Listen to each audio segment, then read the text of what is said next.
Então, família, no último vídeo a gente trocou um pouco essa ideia sobre o que é o budismo, os elementos gerais do budismo. Falando do budismo de uma forma assim, mais toda, assim, uma forma mais geral, né? Agora, nesse vídeo eu queria trazer um pouco mais sobre a ideia do Buda.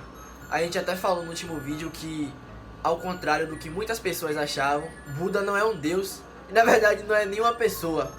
Buda, na verdade, é um estado que se alcança quando você quebra o ciclo das 6 existências e atinge o Nirvana. Calma, confuso, espera um pouquinho. Então, no último vídeo eu falei pra vocês sobre o Sansara. O que é o Sansara? O Sansara é o ciclo das reencarnações do budismo, que existem 6 mundos na visão dos budistas, e aí a depender do seu karma, se ele for bom ou ruim, você vai renascer em um ou em outro mundo. Um exemplo é o Manuzia, que é o mundo onde vivem os humanos, que vão todos aqueles que têm karma neutro. Então, o Buda, ele não participa mais da reencarnação do Sansara. Quando você atinge o estado de Buda, você não participa mais dessa reencarnação. Você para de reencarnar e atinge o estado que a gente chama de Nirvana. Aquele que atinge o Nirvana é o que a gente chama de Buda. A palavra Buda significa aquele que acordou da ignorância, ou simplesmente o desperto.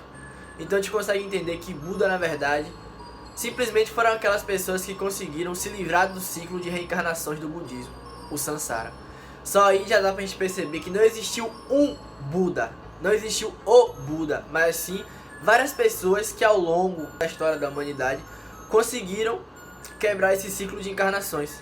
Mas assim, uma coisa que é bom a gente frisar logo que na tradição Theravada, como já falei pra vocês, os Theravada são aqueles caras mais raízes, aqueles caras mais tradicionais, também podem ser chamados de budismo tibetano. Para os Theravada só pode existir um Buda de cada vez. E assim, o intervalo de nascer um Buda para poder nascer outro, eles falam que é um bom tempo.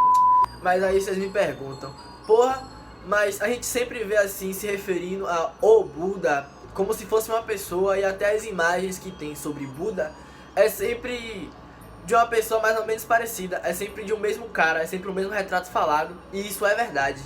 Assim, como eu já falei pra vocês, não existiu um Buda apenas, mas normalmente quando você vê alguém ou alguma coisa se referindo a Buda, tá falando do primeiro Buda, o Buda Shakyamuni, que é o Buda que funda o budismo.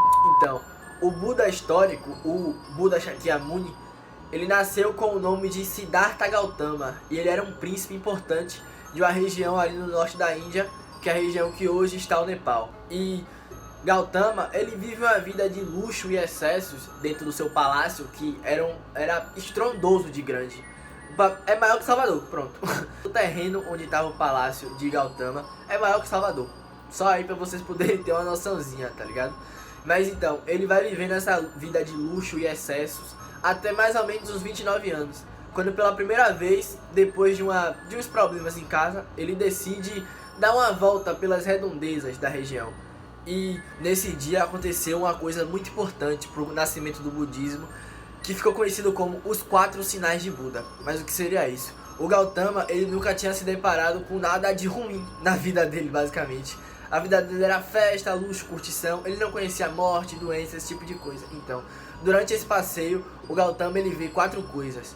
Ele vê o homem velho, o homem doente, o homem morto e o homem recluso, um monge meditando. E aí ele começa a perceber como a vida pode ser ruim fora, né, dos domínios da sua família. O mundo real, ele percebe que o mundo real é realmente uma coisa muito ruim. E depois de ver esses 4 sinais, o Gautama retorna para casa e ele começa a pensar muito e sofrer muito com essa realidade que apareceu para ele assim do nada. Só que aí ele lembra do 4º homem, que é o recluso, o monge, era o único que não estava demonstrando tristeza, não estava demonstrando sofrimento. Então ele começou a pensar que aquela seria a única saída para poder escapar do mundo de sofrimento que é esse nosso mundo real carnal. Então ele decide aos 29 anos deixar a vida dele no palácio, o luxo, as festas, e se juntar a outros monges dentro da floresta e viver uma vida de abdicação, esse tipo de coisa. O Gautama se junta a um grupo de outros monges, e na verdade primeiro ele vai percorrer áreas da China para encontrar pessoas que eram consideradas inteligentes, sábios, e começa a querer estudar com essas pessoas e tudo mais. Mas ninguém conseguia dar a ele as respostas que ele queria. Então ele e seu grupo se juntaram no, podemos assim, um retiro espiritual. eles foram para um determinado local e começaram a meditar incessantemente, sem parar mais. Só que aí o Gautama percebeu que aquilo também não estava dando resultado, porque ele estava ficando sem comer, ele estava ficando muito fraco. E aí falam que ele até tinha uma boa resistência, que uma vez ele estava tão magro que ele tocou o dedo assim na frente, na barriga dele, ele conseguiu sentir a coluna. Mas ele acha que aquilo também não é o suficiente, então ele começa a adotar o meio termo. Tanto que a maioria da representação que a gente tem de Buda, de Shakyamuni Buda, é um cara de um biotipo assim mais comum, um biotipo simples. O cara não é um cara muito gordo, nem um cara muito magro, justamente porque foi a partir dessa decisão dele de não ficar no luxo, mas também não ficar na pobreza extrema. É a partir daí, com 35, 36 anos, que ele consegue a iluminação, consegue atingir o Nirvana e se torna o primeiro Buda da história. E foi assim que, abaixo de uma figueira indiana, dentro da aldeia de Bodh Gaya, na Índia, entre aspas, morreu o príncipe Siddhartha Gautama e nasceu ali o Buda Shakyamuni.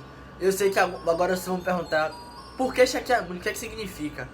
Na verdade, Shakyamuni significa o mais sábio do clã do Ishakya. O Ishakya seria a família do príncipe Siddhartha Gautama. Muitas vezes eles eram chamados de Shakyas. Não consegui achar muito bem porquê. Mas isso, o Shakyamuni significa o mais sábio entre os Shakyas. O mais sábio entre a descendência dele. Então é basicamente isso. O Shakyamuni, quando consegue sua iluminação, a partir daí ele vai sair pela Índia e pelas regiões próximas, falando da sua experiência, contando os ensinamentos, contando as respostas que ele conseguiu para todas as perguntas. E ele vai sair falando sobre isso por onde ele conseguir.